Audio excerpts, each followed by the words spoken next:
ಆ ತೀರದಲ್ಲೇ ಸಮಗ್ರ ಮರಗಳ ರಾಶಿಯನ್ನು ನೋಡಿ ಅಭಿವೀಕ್ಷಂತೌ ಶಬರೀಂ ಅಭ್ಯುಪೇಯತು, ಶಬರಿಯ ಆಶ್ರಮದ ಕಡೆಗೆ ಸಾಗಿದ್ದಾರೆ. ತೌ ಚ ದೃಷ್ಟ್ವಾ ತದಾ ಸಿದ್ಧ ಸಮುತ್ಥಾಯ ಕೃತಾಂಜಲಿ ರಾಮಸ್ಯ ಪಾದೌ ಜಗ್ರಾಹ ಲಕ್ಷ್ಮಣಸ್ಯ ಚ ಧೀಮತಃ. ಆ ಸಿದ್ಧಳ ಮನಸ್ಸಿನಲ್ಲಿ ಬಹಳದಿಂದ ಕಾಡ್ತಾ ಇದ್ದ ಬಯಕೆ ಈಡೇರಿತು ಅನ್ನುವ ಹಾಗೆ ರಾಮಚಂದ್ರ ಅಲ್ಲಿಗೆ ಬಂದಿದ್ದಾನೆ.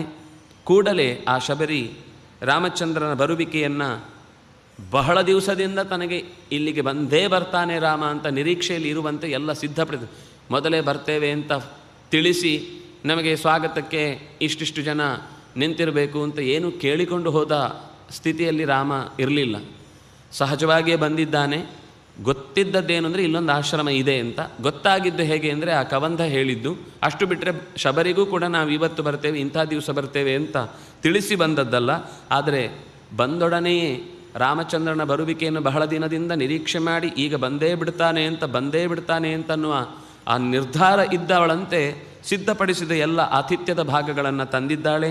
ರಾಮಸ್ಯ ಪಾದವು ಜಗ್ರಾಹ, 2 ಪಾದಗಳನ್ನು ಗಟ್ಟಿಯಾಗಿ ಹಿಡಿದ್ಲು. ಲಕ್ಷ್ಮಣಸ್ಯ ಚ ಧೀಮತಃ, ಆಮೇಲೆ ಲಕ್ಷ್ಮಣನಿಗೂ ನಮಸ್ಕಾರ ಮಾಡಿದ್ಲು. ಕಾಲಿಗೆ ಇಬ್ಬರಿಗೂ ನೀರನ್ನು ಹಾಕಿದ್ದಾಳೆ.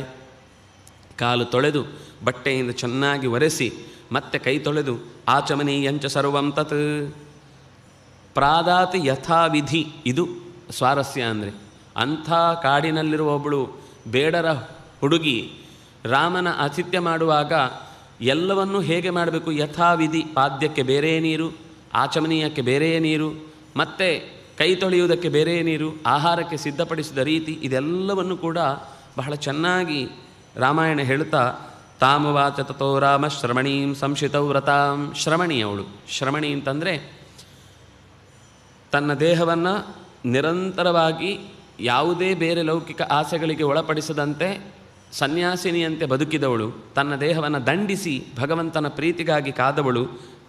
ಸಂಶಿತೌ ವ್ರತಾಂ, ಅತ್ಯಂತ ನಿಷ್ಠೆಯಿಂದ ವ್ರತಗಳಲ್ಲಿ ತೊಡಗಿಸಿಕೊಂಡವಳು. ವ್ರತ ಅಂದ್ರಂದಾಗ ಉಪವಾಸಾದಿ ಅಥವಾ ನಿರಂತರವಾದ ದೊಡ್ಡವರ ಸೇವೆಗೆ ಸಮಯ ಗೊತ್ತು ಗುರಿ ಇಲ್ಲದೆ ಅವರ ಜೊತೆಗೇ ಇದ್ದು ಅವರ ಎಲ್ಲ ಆಗುಹೋಗುಗಳಿಗೆ ಕೈಯಾಗಿ ಕಣ್ಣಾಗಿ ಕಿವಿಯಾಗಿ ಯಾವ ರೀತಿಯಿಂದ ಸಹಾಯ ಮಾಡಬೇಕು ಅದೆಲ್ಲವನ್ನು ಮಾಡ್ತಾ ಹಲ್ಲು ಕಚ್ಚಿ ಯಾವುದೂ ಕಷ್ಟ ಅಂತ ಭಾವಿಸದೆ ದೊಡ್ಡ ಸಾಧನೆಯನ್ನು ಮಾಡಬೇಕು ಅಂತ ಬಂದಾಗ ಅಲ್ಲಿ ಬರಬಹುದಾದ ಎಲ್ಲ ಕಷ್ಟಗಳೂ ಕೂಡ ಅದು ಇಷ್ಟವೆಂಬಂತೆ ಸ್ವೀಕರಿಸುವ ದೊಡ್ಡತನದ ಹೃದಯದ ಆಕೆ ನಿರ್ಜಿತಾ ವಿಘ್ನಾ.